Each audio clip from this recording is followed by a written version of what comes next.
The Artful Touch by Charles Dickens.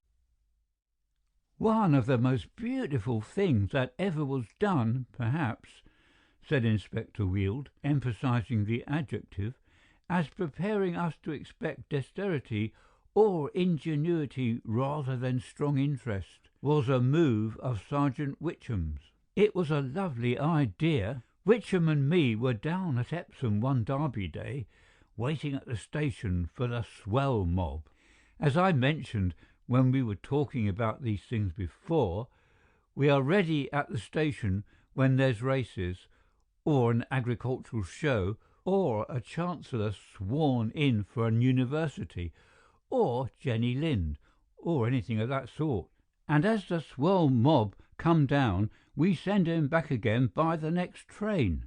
But some of the swell mob, on the occasion of this derby that I refer to, so far kidded us as to hire a horse and shay, start away from London by Whitechapel, and miles round, come into Epsom from the opposite direction, and go to work right and left on the racecourse, while we were waiting for 'em at the rail. That, however, ain't the point of what I'm going to tell you. While Witcham and me were waiting at the station, there comes up one Mr. Tat, a gentleman formerly in the public line, quite an amateur detective in his way, and very much respected.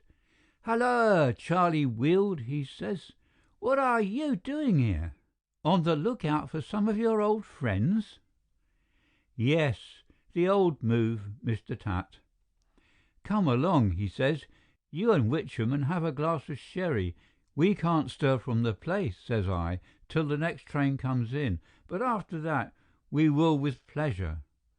Mr. Tat waits, and the train comes in, and then Witcham and me go off with him to the hotel. Mr. Tat, he's got up, quite regardless of expense, for the occasion, and in his shirt front there's a beautiful diamond prop, cost him £15 or £20, a very handsome pin indeed. We drink our sherry at the bar, and have had our 3 or 4 glasses, when Witcham cries suddenly, "Look out, Mr. Wield, stand fast!" and a dash is made into the place by the swell mob, 4 of 'em that have come down as I tell you, and in a moment Mr. Tat's prop is gone. Witcham, he cuts them off at the door. I lay about me as hard as I can. Mr. Tat shows fight like a good 'un, and there we are, all down together, heads and heels, knocking about on the floor of the bar. Perhaps you never see such a scene of confusion. However, we stick to our men, Mr. Tat being as good as any officer, and we take 'em all and carry 'em off to the station. The station's full of people who have been took on the course, and it's a precious piece of work to get 'em secured. However, we do it at last, and we search 'em, but nothing's found upon 'em, and they're locked up, and a pretty state of heat we are in by that time, I assure you. I was very blank over it myself, to think that the prop had been passed away, and I said to Witcham, when we had all set 'em to rights, and were cooling ourselves along with Mr. Tat, "We don't take much by this move, anyway, for nothing's found upon 'em, and it's only the braggadocio, after all." "What do you mean, Mr. Wield?" says Witcham. "Here's the diamond pin, and in the palm of his hand there it was, safe and sound."